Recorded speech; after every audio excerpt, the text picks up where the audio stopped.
Hello my बच्चों, मैं दिव्या भारद्वाज आज फिर आपके सामने एक बार एसिड बेसिस एंड सॉल्ट्स का पार्ट 2 लेकर। तो बच्चों, पार्ट 1 में हमने क्या पढ़ा था, थोड़ा रिवाइज कर लेते हैं। पार्ट 1 में हमने पढ़ा था एसिड्स क्या होते हैं, उनकी प्रॉपर्टीज क्या होती हैं और किस वजह से वो अपना एसिडिक बिहेवियर शो करते हैं। फिर हमने पढ़ा बेसिस के बारे में, बेसिस की प्रॉपर्टीज के बारे में and how the basis show their basic behaviour. उसके बाद हमने पढ़ा सॉल्ट्स क्या होते हैं और लास्ट में हमने पढ़ा कि इंडिकेटर्स क्या होते हैं और कौन कौन से इंडिकेटर्स किस एसिड के साथ और बेस के साथ क्या क्या कलर देते हैं। ठीक है, तो अब हम आज का सेशन शुरू करेंगे और आज के सेशन में हम पढ़ेंगे कि एसिड्स और बेसिस की केमिकल प्रॉपर्टीज क्या होती हैं। केमिकल प्रॉपर्टीज बोले तो कि एसिड्स किन किन चीजों के साथ रिएक्ट करते हैं और क्या क्या प्रोडक्ट्स बनाते हैं, और इसी तरीके से हम बेसिस का भी पढ़ेंगे। ठीक है, तो सबसे पहले हम स्टार्ट करते हैं एसिड्स के साथ। तो एसिड्स की रिएक्शन में सबसे पहले हम पढ़ेंगे reaction of acids with metals।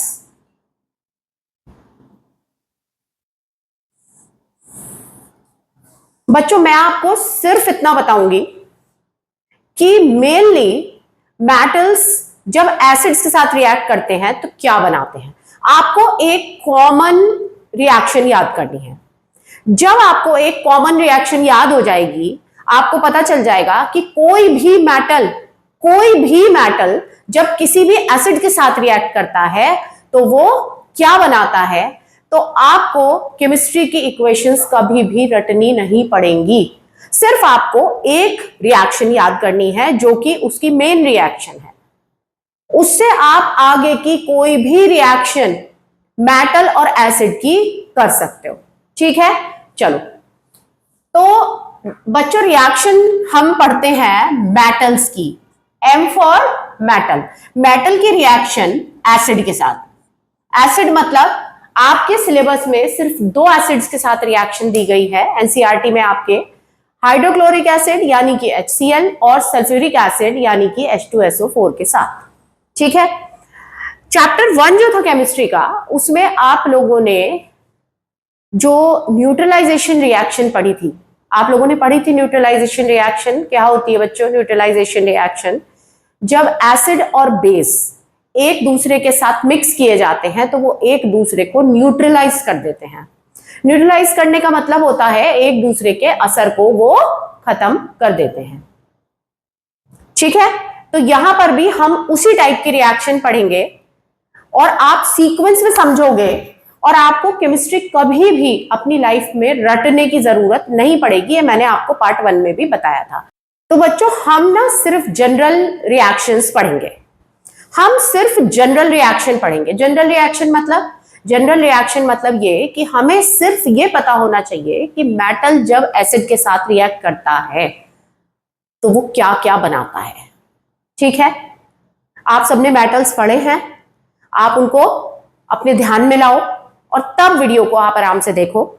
Metals जब एसिड्स के साथ रिएक्ट करते हैं, मेटल्स प्लस एसिड्स, तो बनता है सॉल्ट और हाइड्रोजन गैस। आपको पता है गैस का सिंबल क्या होता है, अपवर्ड एरो। ये क्या शो कर रहा है कि हाइड्रोजन गैस की फॉर्म में यहां से इवॉल्व हो रही है। बस आपको ये एक जनरल रिएक्शन पढ़नी है, बाकी सब कुछ आप खुद कर लोगे। ठीक है, चलो देखो कैसे। सपोज हमने मेटल लिया sodium.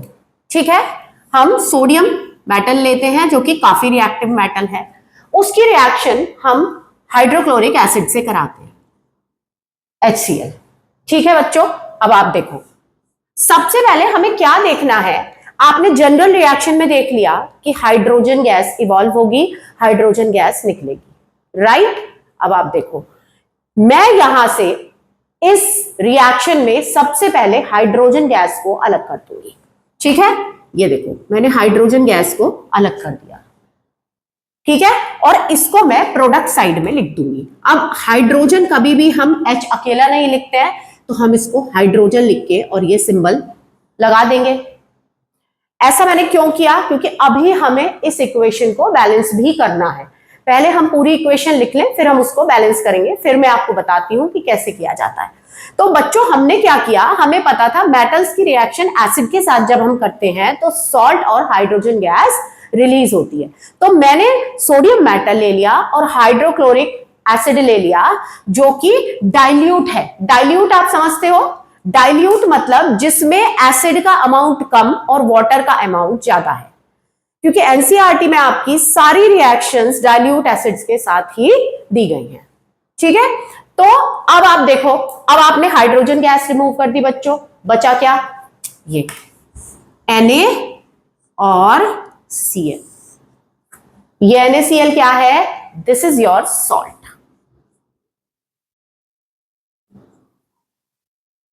This is your salt.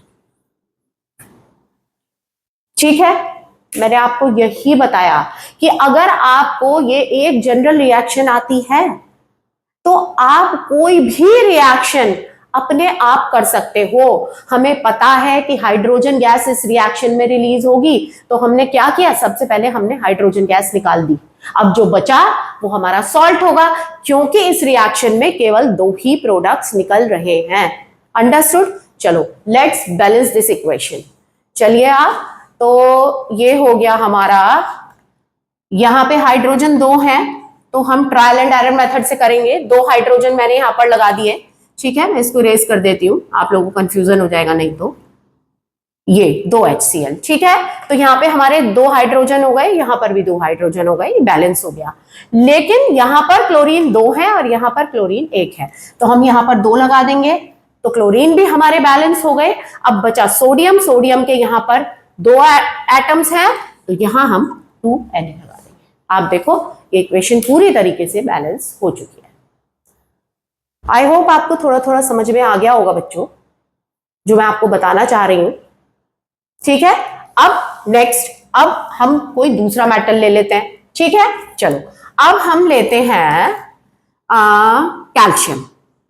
अगर मैं बात करूं कैल्शियम मेटल की, तो कैल्शियम का रिएक्शन मैं मान लीजिए इसी एसिड के साथ कराती हूं। अच्छा, आप जिस एसिड के साथ रिएक्शन कराओगे मेटल की, उसका कोरेस्पॉन्डिंग सॉल्ट ही आपको मिलेगा। इस बात को ध्यान रखना, जिस एसिड के साथ आप मेटल की रिएक्शन कराओगे, आपको उसी एसिड का और उसी मेटल का कोरेस्पॉन्डिंग सॉल्ट मिलेगा। मतलब कि अगर मैं हाइड्रोक्लोरिक एसिड से रिएक्शन करा रही हूं तो मुझे क्लोराइड का सॉल्ट मिलेगा। अगर मैं सल्फ्यूरिक एसिड से रिएक्शन करा रही हूं तो मुझे सल्फेट का सॉल्ट मिलेगा। चलिए हम देखते हैं आगे कैसे। अब आप लोग बताओ मुझे क्या करेंगे हम। सबसे पहले हम हाइड्रोजन गैस को यहां पर निकाल देंगे, सेपरेट कर देंगे। ठीक है, हाइड्रोजन निकल गई। अब बचा क्या, Ca और Cl। इसको हम यहां लिखेंगे। ठीक है, लेकिन कैल्शियम क्लोराइड जो हमारा सॉल्ट बनेगा उसका फॉर्मूला ये नहीं होता है। कैल्शियम क्लोराइड का फॉर्मूला होता है CaCl2। तो मैंने इसका फॉर्मूला यहां करेक्ट करके लिख दिया। अगर आप लोग बोलोगे तो मैं आपको फॉर्मूला मेकिंग का एक अलग वीडियो बनाना सिखा दूंगी, एक अलग वीडियो बना दूंगी, जिससे कि आप फॉर्मूला मेकिंग बहुत इजीली कर सकते हो। ठीक है, अब आप ये देखो CaCl2 प्लस हाइड्रोजन गैस हमारी इस रिएक्शन में निकली। लेकिन मोस्ट इंपॉर्टेंटली हमें इन रिएक्शंस को बैलेंस करना है, क्योंकि बोर्ड में हमें हमेशा ऐसी रिएक्शन लिखनी होती है जो कि बैलेंस फॉर्म में हो। अब आप देखो हाइड्रोजन, हाइड्रोजन के यहां पे 1, यहां पे 2 एटम, यहां पे मैं 2 लगा दूंगी, तो ये हमारा हाइड्रोजन बैलेंस हो गया। साथ में हमारा क्लोरीन भी बैलेंस हो गया। आप देख रहे हो कैल्शियम का 1 एटम और यहां पे भी कैल्शियम का 1 एटम, तो ये इक्वेशन हमारी पूरी बैलेंस्ड है। तो ये जो सॉल्ट बना, ये बना कैल्शियम क्लोराइड। अब आपको समझ में आया होगा कि कैसे हम एसिड के साथ किसी भी मेटल की रिएक्शन कराएंगे।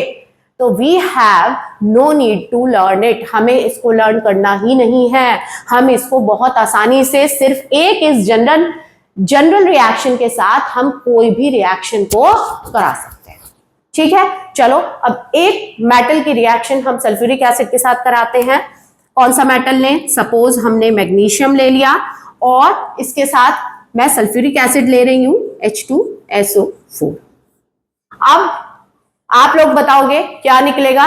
Yes, very good. सबसे पहले हम इस हाइड्रोजन गैस को अलग कर देंगे और जो हमारा पार्ट बचेगा वो होगा हमारा सॉल्ट। क्या बचा बच्चों? MgSO4। MgSO4।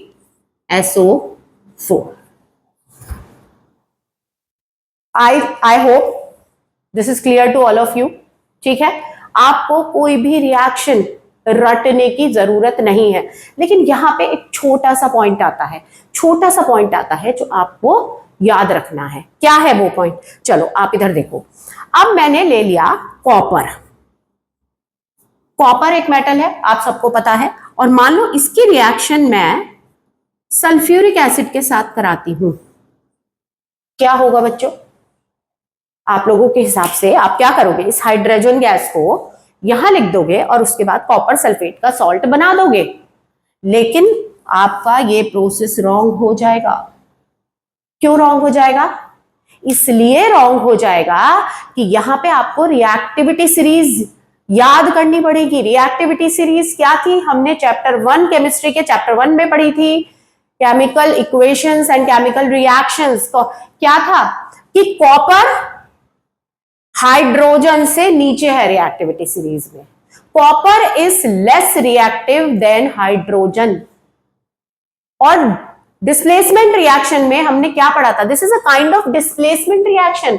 आप देखो यहां पे क्या हुआ, कैल्शियम और हाइड्रोजन ये दोनों क्या थे? एक मेटल कैल्शियम था और एक मेटल की तरह बिहेव करने वाला हाइड्रोजन था, जिसको कि हम रिएक्टिविटी सीरीज में ही रखते हैं। It is like metal. तो कैल्शियम हाइड्रोजन से ज्यादा रिएक्टिव था, तो हमने क्या करा? कैल्शियम ने कहा कि भाई तू हट, मैं तेरी जगह आऊंगा क्योंकि मैं तुझसे ज्यादा रिएक्टिव हूं। तो हाइड्रोजन को हटा दिया और कैल्शियम का साथ खुद देके उसका फ्रेंड बन गया। तो अगर कोई भी ऐसी रिएक्शन आती है तो आपको देखना होगा reactivity series. You have to learn reactivity series first, क्योंकि कॉपर कभी भी सॉल्ट सॉल्यूशन में से हाइड्रोजन को डिस्प्लेस नहीं कर सकता। This reaction can not happen. आपको ये याद रखना है। और बाकी आई होप आपको ये सब बिल्कुल क्लियर हो गया कि किस तरीके से हमें किसी भी रिएक्शन को रटने की जरूरत नहीं है। हम अपने आप सारी रिएक्शंस को कैरी आउट कर सकते हैं। ठीक है, चलो ये हमें क्लियर हो गया। अब नेक्स्ट हम चलते हैं reaction of acids with basis, जो हम चैप्टर 1 में भी पढ़ के आए हैं। तो हम पढ़ेंगे कि किस तरीके से एसिड्स बेसिस के साथ रिएक्ट करते हैं और क्या क्या बनाते हैं। हम सेम फॉर्मूला अपनाएंगे with basis, right? चलिए अब मैं क्या करूंगी, फिर मैं एक जनरल रिएक्शन लिखूंगी, है ना। उस जनरल रिएक्शन को आप देखो, एसिड प्लस बेस क्या बनाते हैं बच्चों? याद करो। हाँ, ये बनाते हैं सॉल्ट प्लस वाटर, यानी कि H2O। हम इसको H2O लिख देते हैं, H2O। ठीक है बच्चों, आप समझ गए होंगे कि जब भी एक एसिड की, कोई भी एसिड है, जब भी एक एसिड की रिएक्शन किसी भी बेस के साथ कराई जाएगी तो हमेशा बनेगा सॉल्ट और वाटर। आपको लर्न करने की जरूरत ही नहीं है। देखो आप हम सबसे पहले एसिड लेते हैं HCl, जो कि एक काफी स्ट्रॉन्ग एसिड है, और उसके साथ हम बेस लेंगे NaOH, अगेन जो एक बहुत ही स्ट्रॉन्ग बेस है। अब हमें क्या देखना है, याद करो अभी लास्ट रिएक्शन में हमने क्या किया था, हमने सबसे पहले सेकेंड वाला प्रोडक्ट बनाया था, हमने सबसे पहले हाइड्रोजन गैस निकाल दी थी। यहां भी हम यही करेंगे। यहां पे सेकेंड प्रोडक्ट में हमारा क्या है, वाटर। अब आप देखो हम वाटर कैसे निकालेंगे, यहां से हाइड्रोजन लिया और यहां से OH लिया। देखो क्या है बच्चों, ये है HOH। HOH को मैं H2O लिख सकती हूं, बिल्कुल लिख सकती हूं। ये हमारा बन गया वाटर, ठीक है। और वाटर के निकलते ही हमें दिख जाएगा कि हमारा कौन सा सॉल्ट बन रहा है। ये NaCl वो सॉल्ट है जो हमें इस रिएक्शन में मिलेगा, दैट्स ऑल। बस सिर्फ मैंने क्या देखा कि जब मेरा एक एसिड मेरे एक बेस के साथ रिएक्ट करेगा, I will get salt and water. अब आप दूसरा रिएक्शन देखो, हम एसिड लेते हैं H2SO4 plus MgOH whole twice.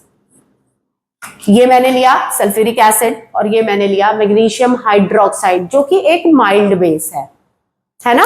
तो हम एक स्ट्रॉन्ग एसिड की रिएक्शन एक माइल्ड बेस के साथ करा रहे हैं, ठीक है। अब आप देखो क्या निकलेगा बच्चों। इस मैग्नीशियम हाइड्रोक्साइड को देखो लिखने का एक और तरीका है, just to make you clear, MgOH and OH, दो OH हो गए, ठीक है। अब देखो ये एक OH इस एक हाइड्रोजन के साथ जाएगा और वाटर का एक मॉलिक्यूल बनाएगा। क्या बताया था मैंने वाटर का आपको, HOH। दूसरा OH आप देख रहे हो यहां पे हाइड्रोजन के दो एटम्स हैं, तो एक OH एक हाइड्रोजन का एटम लेके वाटर का एक मॉलिक्यूल बना लेगा, हम यहां लिख देते हैं, ठीक है। और दूसरा OH ये दूसरा हाइड्रोजन का मॉलिक्यूल लेके, सॉरी एटम लेके वाटर का दूसरा मॉलिक्यूल बना लेगा। तो ये वाटर के दो मॉलिक्यूल मैंने अलग कर दिए, ठीक है। तो ये हो गई हमारी बात इस OH की। अब हमारे पास क्या बचा, आप बताओ मुझे। ये गया, ठीक है। क्या बचा अब, MgSO4, MgSO4, that's all. You will get this salt when you will react the sulfuric acid with magnesium hydroxide. इसी तरीके से आप किसी भी रिएक्शन की, किसी भी एसिड की रिएक्शन किसी भी बेस के साथ कराओगे, आपको कॉरेस्पॉन्डिंग सॉल्ट मिलेगा अलोंग विद वाटर। आपको रटना ही नहीं है, सिर्फ ये बारीक सी बातें आपको लर्न कर लेनी है, समझ लेनी है। In fact you will get the same answer again and again. जितने भी एसिड्स लो, जितने भी बेसिस लो, दोनों की रिएक्शन में हमेशा सॉल्ट और वाटर ही निकलेगा। अभी तक बच्चों हमने दो चीजें पढ़ ली कि जब हम किसी भी एसिड की रिएक्शन, डाइल्यूट एसिड की रिएक्शन किसी भी मेटल से कराते हैं, तो हमें हमेशा सॉल्ट और हाइड्रोजन गैस मिलती है, और जब भी हम एक एसिड की रिएक्शन बेस के साथ कराते हैं तो हमें सॉल्ट और वाटर मिलता है, ठीक है। अब जो गैसेस का टेस्ट है वो मैं आपको बाद में बताऊंगी, अभी हम समझेंगे। अभी हमें ये पता चल गया कि एसिड और बेस की रिएक्शन होगी तो we will get salt plus water. हमें ये पता चल गया कि मेटल की रिएक्शन एसिड से होगी, we will get salt plus hydrogen gas. अब हम ये पता करेंगे कि ये जो सब कुछ हम बोल रहे हैं, जिनके बारे में बातें कर रहे हैं, इनमें से जो दूसरे कुछ और सब्सटेंसेस हैं उनकी नेचर एसिडिक होती है या बेसिक, ठीक है। चलो अभी तक हमने क्या पढ़ा कि जितने भी मेटल के हाइड्रोक्साइड्स होते हैं, बच्चों हाइड्रोक्साइड समझते हो, ये ग्रुप होता है हाइड्रोक्साइड ग्रुप, ठीक है ना, जिसके एंड में OH आता है। जैसे कि एग्जाम्पल है, अभी हमने बात करी NaOH की, जैसे कि KOH, जैसे कि MgOH होल ट्वाइस एटसेट्रा। ये सब जो सब्सटेंसेस OH ग्रुप कंटेन करते हैं, metal plus OH hydroxide group contain करते हैं, इन सब की नेचर होती है बेसिक इन नेचर। ये बेसिस होते हैं, ठीक है, लेकिन केवल यही सब्सटेंसेस बेसिस नहीं होते बच्चों।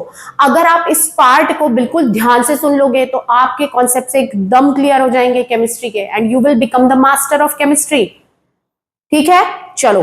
तो अगर मैं बात करूं मेटल के ऑक्साइड्स की, ऑक्साइड मतलब वो मेटल्स जो कि ऑक्सीजन के साथ रिएक्ट करते हैं और मेटल का ऑक्साइड बनाते हैं, जैसे कि कैल्शियम ऑक्साइड, जैसे कि मैग्नीशियम ऑक्साइड एक्सेट्रा। ये सारे भी नेचर में बेसिक होते हैं, बेसिक बेसिक बिहेवियर शो करते हैं, बेसिक। ठीक है, अब अगर हम बात करें मेटल के कार्बोनेट्स की, बच्चों कार्बोनेट्स क्या होते हैं, आपने 9th क्लास में पढ़ा था। कार्बोनेट एक ग्रुप है, जैसे OH हाइड्रोक्साइड एक ग्रुप है, उसी तरीके से कार्बोनेट भी एक ग्रुप है। तो मेटल के जितने भी कार्बोनेट होते हैं, जैसे कि आप जानते हो कैल्शियम कार्बोनेट, मैग्नीशियम कार्बोनेट, ये सब भी बेसिक होते हैं नेचर में, ये सब बेसिक होते हैं, बेसिक। और along with that मेटल के हाइड्रोजन कार्बोनेट्स, जैसे कि CaH CO3 होल ट्वाइस, या सोडियम बाइकार्बोनेट NaHCO3। आप देख रहे हो हाइड्रोजन कार्बोनेट, ये ग्रुप, ये सब भी नेचर में बेसिक होते हैं।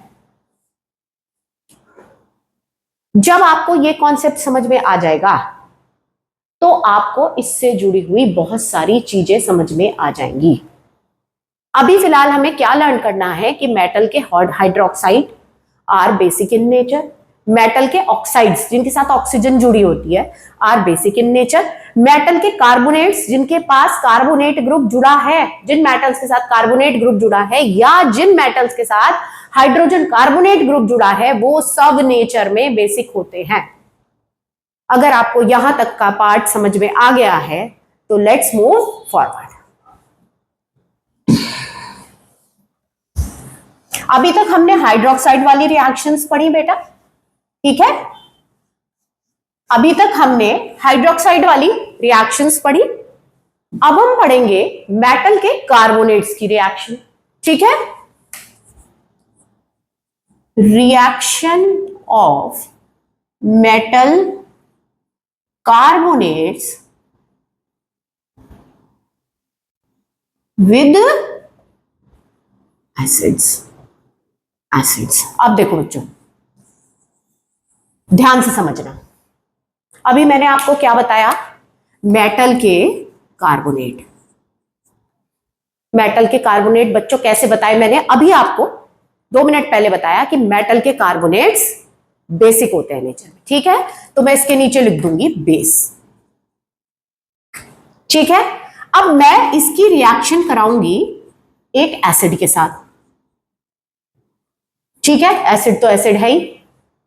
अब आप मुझे ये बताओ कि क्या पढ़ा था हमने कि जब एसिड और बेस की रिएक्शन होती है तो हमें क्या मिलता है, very good, we get salt and water, salt and water. हमेशा जब भी एसिड और बेसिस की रिएक्शन होगी हमें सॉल्ट और वाटर मिलेंगे ही मिलेंगे, 100% श्योर है। तो क्या हुआ कि ये मेटल का कार्बोनेट है तो ये नेचर में बेस, तो रिएक्शन हो गई एसिड की बेस के साथ। बट यहां पे हमें एक और चीज का ध्यान रखना है जो कि आपके लिए बहुत ही इंपॉर्टेंट ट्रिक है, आपको लर्न ही नहीं करना क्या होता है। देखो, जब भी आप CO3 देखो, ग्रुप CO3, कहीं भी जब CO3 लगा हो तो आप ये याद रखो कि इस रिएक्शन के प्रोडक्ट में आपको कार्बन डाइऑक्साइड जरूर मिलेगी, CO2 गैस, 100% श्योर। जब भी कार्बोनेट ग्रुप रिएक्ट करेगा कहीं भी किसी के साथ, you will gate CO2 gas. समझ में आया? चलो एक रिएक्शन करके देखते हैं। मेटल का कार्बोनेट बोले तो मैं सोडियम कार्बोनेट ले लेती हूं, Na2CO3, ठीक है, Na2CO3 सोडियम कार्बोनेट। अब हम इसकी रिएक्शन कराएंगे एसिड के साथ। चलो हमने HCl ले लिया, अब रिएक्शन क्या होगी आप लोग मुझे बताओगे क्या निकलेगा। देखो CO3 को मुझे CO3 में एक तो CO2 यहां निकालना है। मैंने देखा, अभी मैंने आपको बताया कि जैसे ही मुझे कार्बोनेट ग्रुप दिखेगा मैं यहां पे CO2 गैस लिख दूंगी। चलो CO2 गैस आ गई, ठीक है। अब आप मुझे एक बात बताओ, यहां से जब मैंने कार्बन डाइऑक्साइड निकाल दी, यानी कि CO3 में से जब मैंने CO2 को माइनस कर दिया, तो मेरे पास एक ऑक्सीजन बचेगा कि नहीं? बिल्कुल बचेगा, बिल्कुल बचेगा, ठीक है। चलो तो यहां पे मेरे पास बच गया एक ऑक्सीजन, ठीक है, और यहां से मैं ले लूंगी हाइड्रोजन। अभी बैलेंस नहीं है, मैं क्या निकाल दूंगी? वाटर। क्या निकल गया? वाटर। अब आप देखो ये पूरा ग्रुप खत्म हो गया, ये पूरा ग्रुप खत्म हो गया। अब क्या बचा? Na और Cl। सिर्फ आप इस 2 को मत देखो, अभी हम बैलेंस करेंगे इक्वेशन को। NaCl, NaCl। अब यहां पे आप देखो ये बैलेंस नहीं है, यहां सोडियम के 2 हैं, यहां 1 है, ठीक है। तो अगर मैं यहां पे ये लगा दूं तो मेरा सोडियम बैलेंस हो गया, ठीक है। क्लोरीन के यहां पे 2 हैं, मैं अगर यहां भी 2 लगा दूं तो मेरा हाइड्रोजन भी बैलेंस हो गया, मेरा क्लोरीन भी बैलेंस हो गया, और everything is balance right now. देखो आप, तो हमें फोकस किस चीज पे करना है? हमें ये general reaction, this is the reaction on which we have to focus. पूरा चैप्टर इतना इजी है, ये आपको क्या याद रखना है? आपको याद रखना है कि किस सब्सटेंस की नेचर, किस कंपाउंड की नेचर इनफैक्ट बेसिक है और किस कंपाउंड की नेचर एसिडिक है।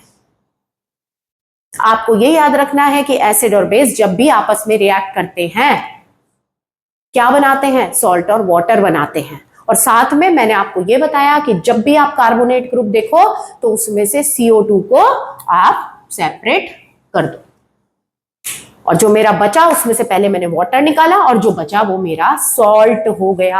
आई think it is clear to all of you, ठीक है। चलो अब हम इसी तरीके से मेटल के कार्बोनेट्स की रिएक्शन जिस तरीके से होती है उसी तरीके से मेटल के बाइकार्बोनेट्स की रिएक्शन भी होती है। मेटल के बाइकार्बोनेट्स,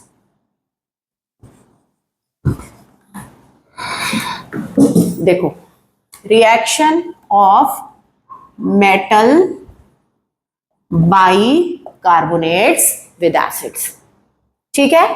ये हो गया HCO3। अगेन वही जनरल रिएक्शन, मेटल का बाइकार्बोनेट क्या है? बेसिक।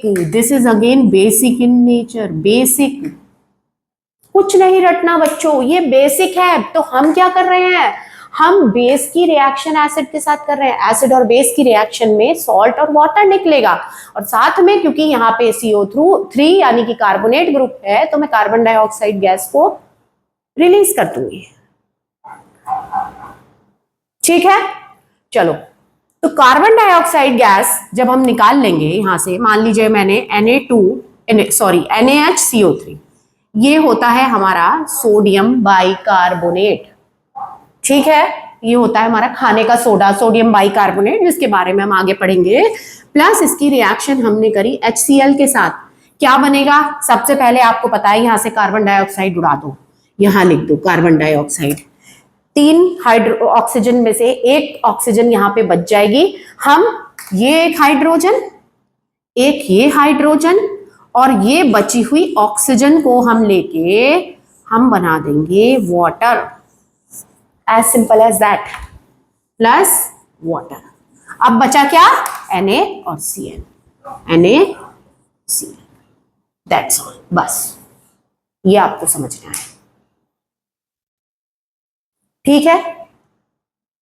अब एक पॉइंट और जो कि बोर्ड के पर्सपेक्टिव से बहुत ही इंपॉर्टेंट पॉइंट है, ये जो गैस निकल रही है इसको टेस्ट कैसे करते हैं? हम इस गैस को कैसे टेस्ट करेंगे? कैसे पता चलेगा हमें कि ये निकलने वाली गैस कार्बन डाइऑक्साइड है? देखो यहां तो आपने लिखा हुआ है, आपको पता चल गया कि हाँ भाई इस रिएक्शन में मैम ने बताया कि कार्बोनेट ग्रुप है, कार्बोनेट ग्रुप में से कार्बन डाइऑक्साइड अलग कर दो, you will be left with only 1 oxygen. ठीक है, लेकिन अगर आप लेबोरेटरी में टेस्ट करते हो तो आपको देखने से थोड़ा ना पता चलता है कौन सी गैस रिलीज हो रही है, तो उसका हर गैस का एक स्पेसिफिक टेस्ट होता है। तो कार्बन डाइऑक्साइड गैस को हम लेबोरेटरी में कैसे चेक करेंगे ये हम देखते हैं। देखो,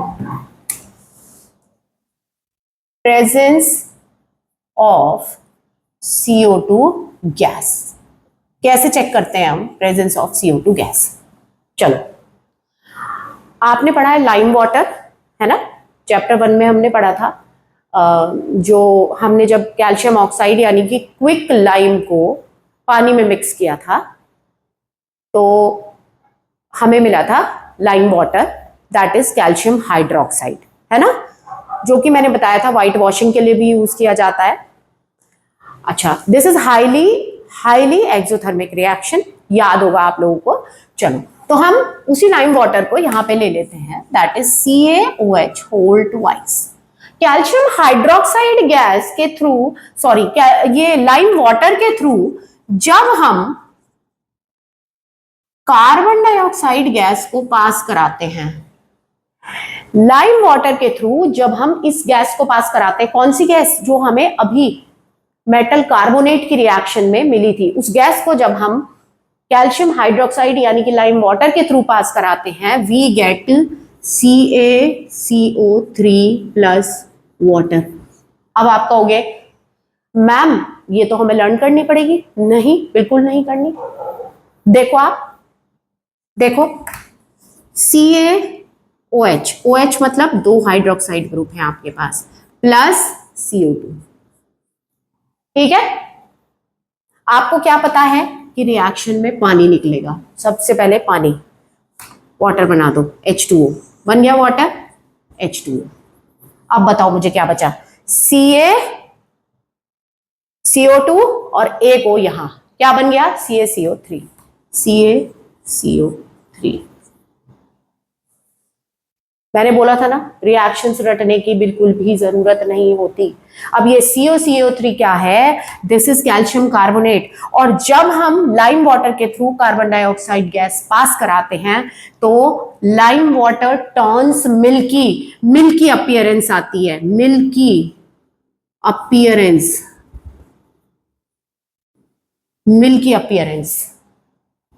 ठीक है, किसकी होती है? कैल्शियम कार्बोनेट यानी कि लाइम स्टोन।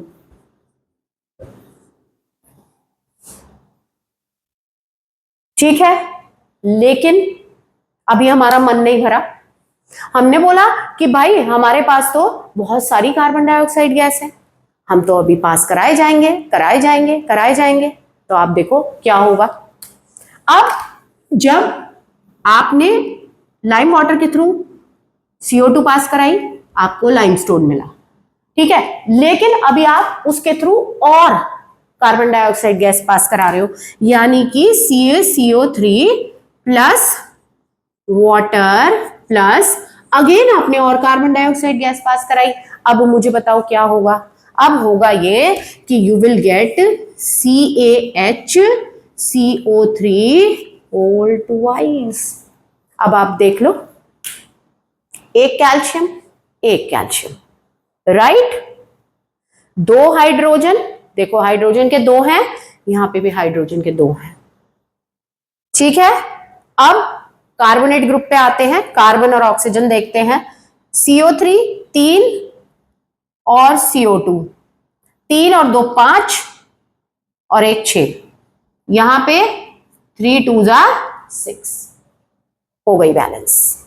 और ये जो मिल्की अपीयरेंस है, this milky appearance will disappear।